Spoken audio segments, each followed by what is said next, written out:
Rebecca Collins stood at the large glass window overlooking the snowy city. The soft glow of Christmas lights flickered from distant houses, their warmth and cheer contrasting sharply with the sterile, white-walled halls of St. Anne's Pediatric Hospital. She took a deep breath, steeling herself for the evening ahead. It was Christmas Eve, a night she often imagined spending in some cozy home filled with family and laughter. Instead, she was here, in the quiet heart of the pediatric ward, where the hum of medical equipment and the faint smell of antiseptic replaced the jingling of sleigh bells and the aroma of fresh-baked cookies. Rebecca had volunteered for the Christmas Eve shift again this year. It wasn't out of duty alone, though she was fiercely devoted to her role as a pediatric nurse, but because she knew what it felt like to be alone on a holiday meant for togetherness. Her small apartment was modestly decorated. A string of old lights hung haphazardly around the window. She couldn't afford a tree this year, nor a big celebration. Most of her salary went toward bills, with only a little left for the occasional treat. But she didn't mind. Caring for her young patients gave her a sense of purpose and joy that no amount of money could buy. As she adjusted her scrubs, Rebecca heard the faint, tinny sound of a Christmas carol playing from the nurse's station. The melody of Silent Night drifted through the corridor, and for a moment she let herself imagine the lives outside the hospital walls, children unwrapping presents, families gathered around roaring fireplaces. Her reverie was interrupted by a page on the intercom. Nurse Collins to room 312. Rebecca grabbed her clipboard and headed down the hall. The pediatric ward was quieter than usual, with many patients discharged to spend the holiday at home. Still, a few rooms remained occupied, their inhabitants too ill to leave. Rebecca passed one room where a toddler was sleeping soundly, clutching a stuffed reindeer, and another where a teenager scrolled through their phone, earbuds in, trying to drown out the holiday spirit altogether. When she reached room 312, she paused for a moment. She already knew who was waiting inside: Daniel Marsh, a 6-year-old boy admitted 2 days ago with pneumonia. Rebecca had seen him briefly during her last shift but hadn't had the chance to sit with him yet. She'd read his chart: stable but still weak, requiring close monitoring. What stood out to her most, though, was the note from another nurse: single mom. Can't stay overnight. Daniel's been very quiet. Rebecca pushed open the door gently and stepped inside. Daniel was sitting up in bed, his small frame almost swallowed by the oversized hospital blanket. His brown hair was messy, sticking out in tufts, and his pale face seemed even paler against the soft yellow glow of the bedside lamp. He was clutching a plain hospital-issued teddy bear, staring blankly at the wall. "Hi, Daniel," Rebecca said softly, her voice warm and inviting. He turned to her slowly, his wide, brown eyes filled with a mix of curiosity and caution. "Hi," he said, his voice barely above a whisper. Rebecca pulled a chair up to his bedside and sat down. "How are you feeling tonight?" He shrugged, his tiny shoulders barely moving under the blanket. "Okay, I guess." She smiled. "You don't sound very sure." "I don't feel bad," he admitted after a moment. "But I don't feel good either." Rebecca nodded. "That's okay. Sometimes being sick can feel like that, a little bit in between. But you know what? I think we can do something to make tonight just a little bit better." Daniel tilted his head, curiosity flickering in his eyes. "How?" Rebecca thought for a moment, scanning the room. The hospital tried its best to make the pediatric ward feel festive, but the decorations here were sparse: a paper snowflake taped to the window and a small wreath on the door. It wasn't much to work with, but Rebecca had learned over the years that even the smallest gestures could brighten a child's day. "First, let's see if this little guy can help." She reached into her pocket and pulled out a tiny, plush snowman she'd picked up earlier from the hospital's toy donation box. "I think he was looking for a new friend." Daniel's face softened as he took the snowman. "Thank you," he said quietly, hugging it close to his chest. Rebecca stayed with him, chatting softly about his favorite things. She learned that he loved to draw, though he didn't have any crayons at home. and that his favorite color was green because it reminded him of the trees in the park near his apartment. When she asked about Christmas, his expression dimmed slightly. "Mom says we'll get a tree next year," he said, his voice tinged with hope and sadness. "She's working a lot to save money." Rebecca's heart ached for him. She could see how much he missed his mother, even if he didn't say it outright. She decided then and there that she would do everything she could to make this night special for him. "Tell you what," she said, leaning in conspiratorially. "We might not have a big tree here, but I think we can make some decorations. Do you want to help me?" Daniel nodded, a small smile breaking through his otherwise solemn expression. Rebecca gathered supplies from the nurse's station, a stack of construction paper, scissors, and markers. She returned to Daniel's room and together they began making paper snowflakes and drawing holiday pictures. Daniel's laughter filled the room as Rebecca tried and failed to cut a perfect snowflake. By the time they finished, the walls of Daniel's room were covered in colorful drawings, and his face was glowing with happiness. Rebecca found an old candy cane in her pocket and handed it to him like it was the most special treat in the world. "Merry Christmas, Daniel," she said, her voice soft and kind. As the evening wore on, Daniel grew sleepier. Rebecca sang him a quiet lullaby, the same one her grandmother used to sing to her when she was a little girl. It was a simple tune, but it carried a warmth that seemed to wrap around the boy like a blanket. Before he drifted off, Daniel looked at Rebecca and whispered, "Thank you for staying with me." Rebecca tucked the blanket around him and brushed a strand of hair from his forehead. "You're welcome, sweetheart. Sleep well." Outside the room, Rebecca leaned against the wall, exhaustion settling over her. But she didn't mind. For a brief moment, she had been able to bring light into a lonely child's world. As she looked back into Daniel's room, watching him sleep peacefully with his new snowman in his arms, she felt a quiet sense of fulfillment. She didn't know it yet, but this simple act of kindness would set in motion a chain of events that would change her life forever. Christmas morning dawned cold and bright, the light filtering through the hospital's frosted windows. Rebecca had expected the ward to be quieter than usual, with most staff and visitors likely celebrating the holiday at home. Still, she arrived early, balancing a steaming cup of coffee in one hand and a small bag of surprises in the other. She had spent the rest of her Christmas Eve thinking about Daniel, unable to shake the image of his wide eyes and the faint, hopeful smile that had appeared as they made paper snowflakes. She stopped by the playroom before heading to his room. The shelves were stocked with art supplies, a few donated toys, and a handful of books, small treasures that Rebecca knew could mean the world to a child who had so little. She carefully selected a set of crayons and a sketch pad, slipping them into the bag. Then, on a whim, she added a tiny green ornament shaped like a tree, something for him to keep until the day his family could afford a real one. When Rebecca entered Daniel's room, she found him sitting up in bed, his snowman tucked under one arm. He looked out the window, his face thoughtful and calm. "Merry Christmas, Daniel," Rebecca said brightly, stepping into the room. Daniel turned to her, his expression lighting up. "Merry Christmas," he replied shyly. "I brought you something," she said, holding up the bag. "I thought maybe you'd like to do some drawing today." Daniel's face broke into a grin as he peered inside the bag, pulling out the crayons and sketch pad. "Wow, I've never had this many colors before," he exclaimed, his excitement bubbling over. Rebecca laughed softly. "Well, now you can make all the pictures you want. What's the first thing you're going to draw?" "A tree," Daniel said immediately. "Like the big ones in the park, with lots of snow on them." As Daniel got to work, Rebecca sat beside him, marveling at how focused he became. His small hands moved deftly across the paper, creating a scene that was both simple and full of life: a tall evergreen tree, its branches heavy with snow, standing against a bright blue sky. "Can I keep this one?" Rebecca asked when he finished. Daniel hesitated, then nodded. "But only if you promise to hang it up somewhere," he said, his tone serious.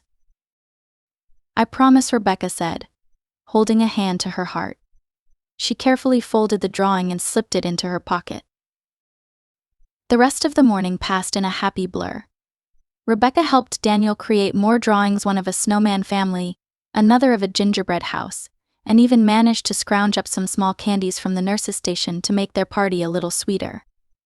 She told him stories about her childhood Christmases, the ones she could remember before life became more complicated, and listened as Daniel described his dreams of one day seeing real reindeer. "Do you think Santa came last night?" he asked suddenly, looking up at her with wide eyes.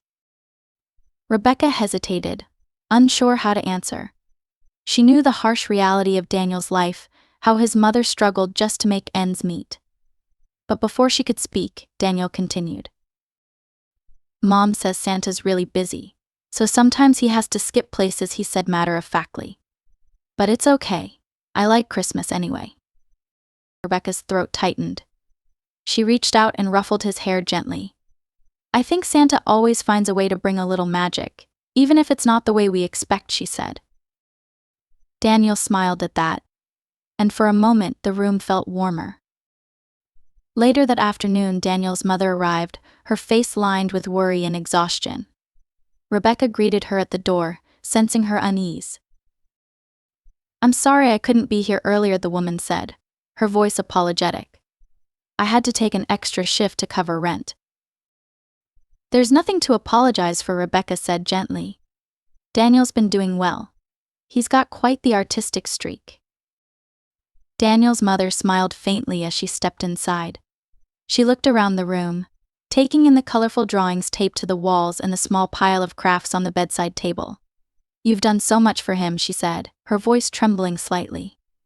"I don't even know how to thank you." Rebecca shook her head. "You don't need to thank me. Daniel's a special kid, and I'm just glad I could make his day a little brighter." The two women spoke for a while longer, exchanging stories and quiet laughter as Daniel dozed off. Rebecca learned that his mother, Rachel, worked 2 jobs to support them, and dreamed of giving Daniel the kind of life she'd never had. "I want him to believe in something bigger than all this," Rachel said, gesturing vaguely.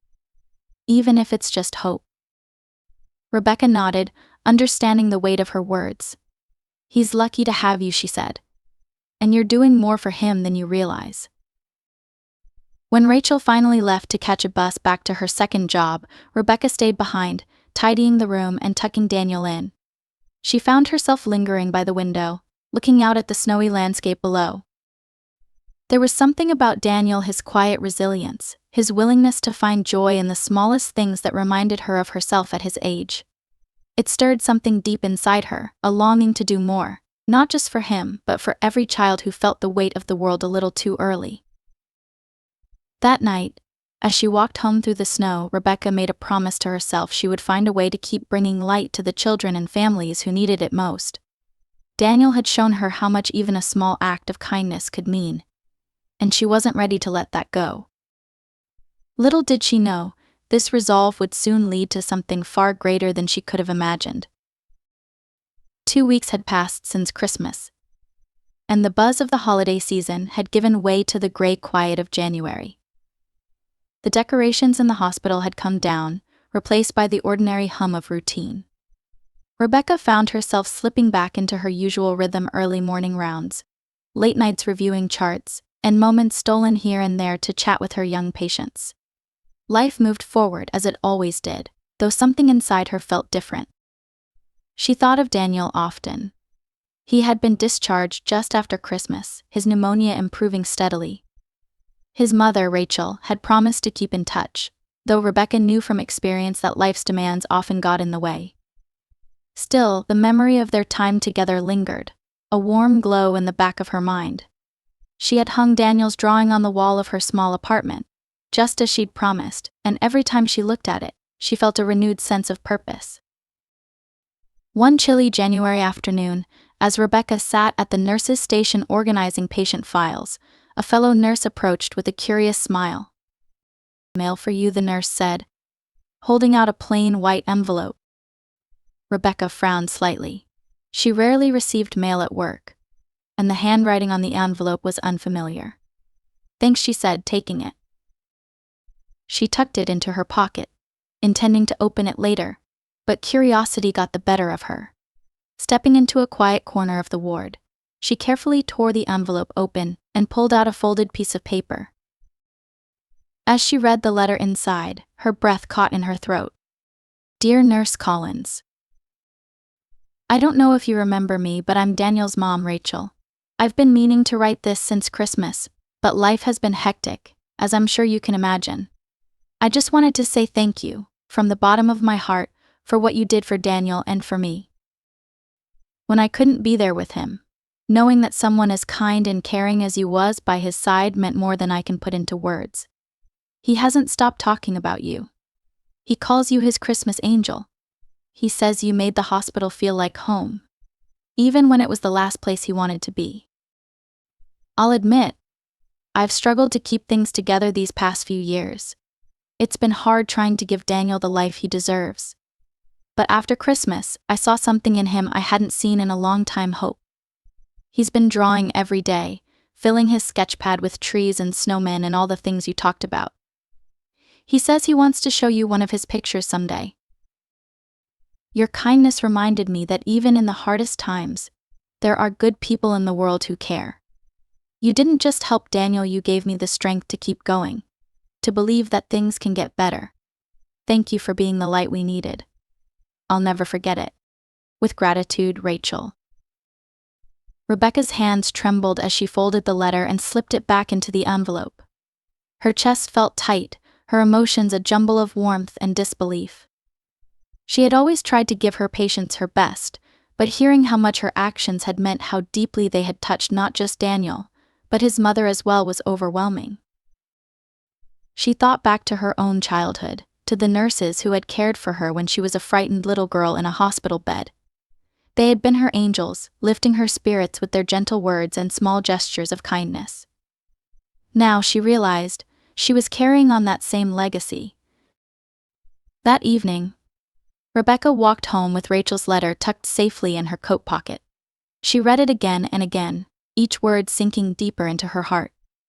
By the time she reached her apartment, an idea had begun to take shape, a way to do more, to bring the kind of joy and comfort she'd given Daniel to other children who needed it just as much.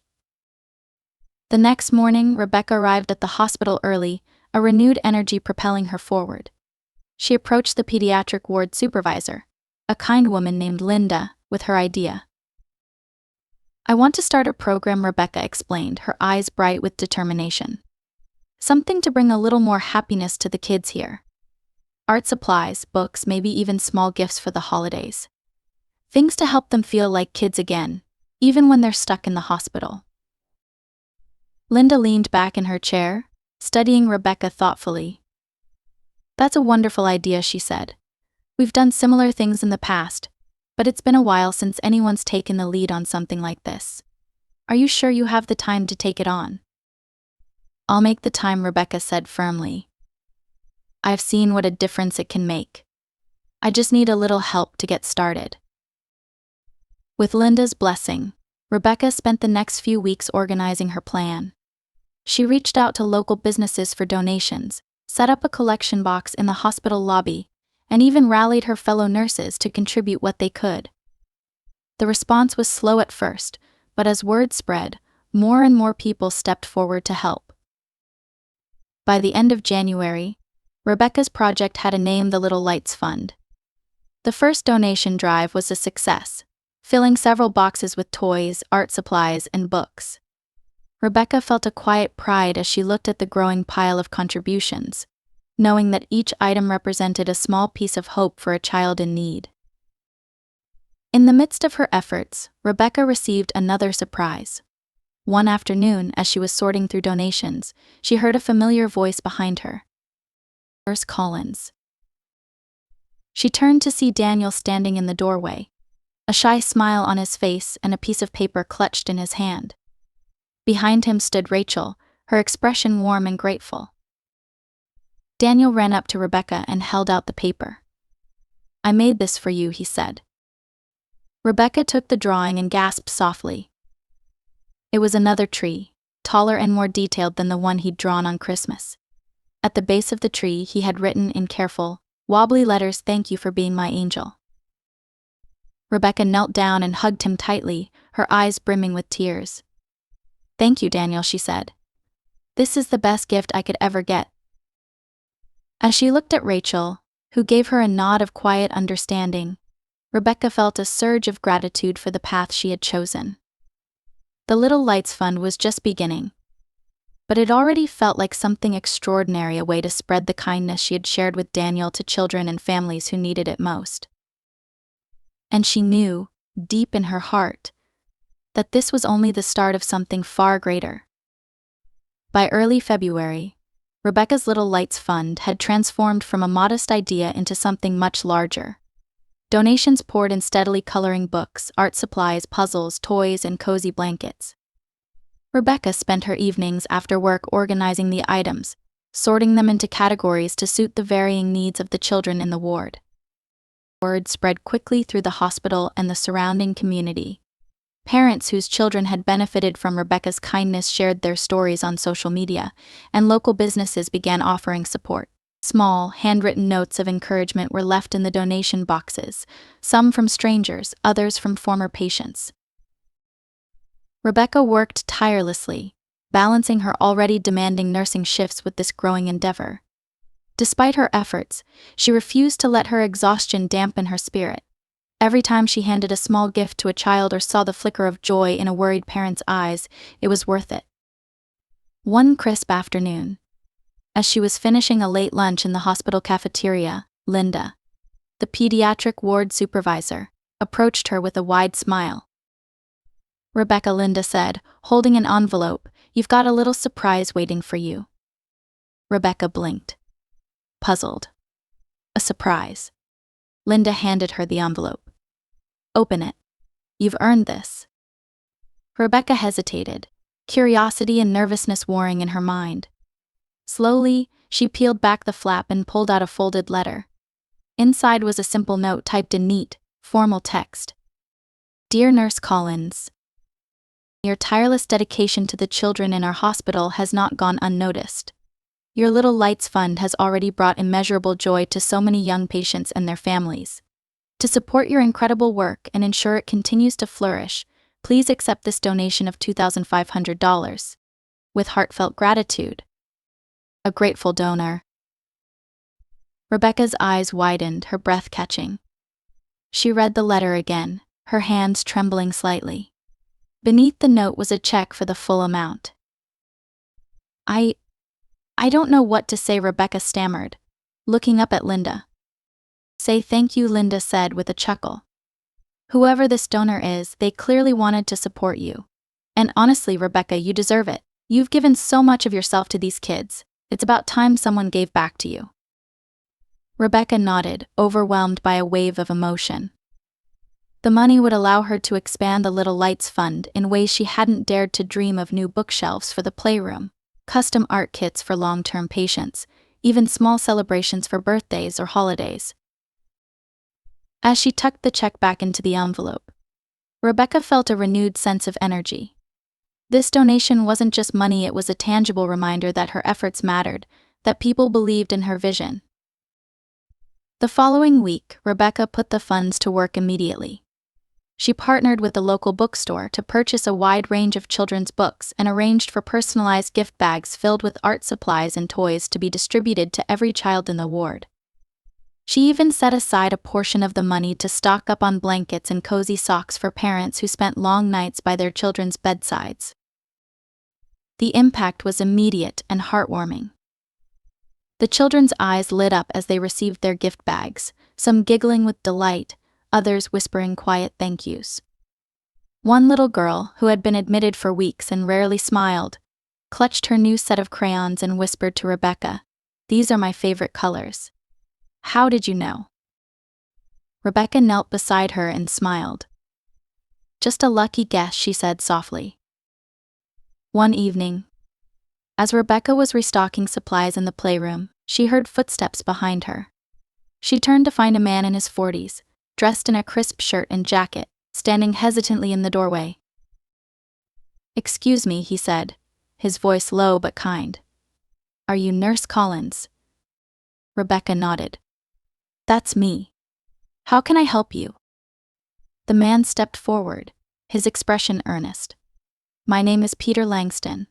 My son Max was treated here a few years ago. I just wanted to thank you. I've heard about everything you're doing with the Little Lights Fund, and it's incredible. Rebecca smiled warmly. Thank you, Mr. Langston. I'm glad to hear Max is doing well. Peter hesitated, then reached into his pocket and pulled out a folded piece of paper. I was the one who sent the donation, he said. I didn't want to say anything at first, but I realized I should thank you properly. You gave so much to these kids, and it's the least I could do to help. Rebecca stared at him, momentarily speechless. That was you. Peter nodded. When Max was here, it was one of the hardest times of our lives. The nurses, the people like you made all the difference. I couldn't forget that. When I heard about your fund, I knew I had to do something. Rebecca felt tears prick her eyes. Thank you, she said, her voice thick with emotion.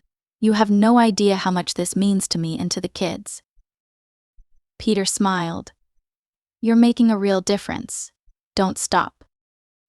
As Peter left, Rebecca stood in the empty playroom, her heart full. She looked around at the colorful shelves, the stacks of books and games, and the walls adorned with children's artwork. Each piece represented a moment of joy, a reminder that even in the hardest times, light could find its way in. That night, as she walked home, Rebecca felt the weight of her work lift slightly. For the first time in years, she allowed herself to dream not just for the children she cared for, but for herself. The ripple effect of her kindness was growing, and she couldn't wait to see where it would lead next. And as she passed the snow-dusted park, she thought of Daniel's drawing hanging on her wall, the little tree standing strong against the cold. It reminded her that even the smallest seeds of hope could grow into something extraordinary.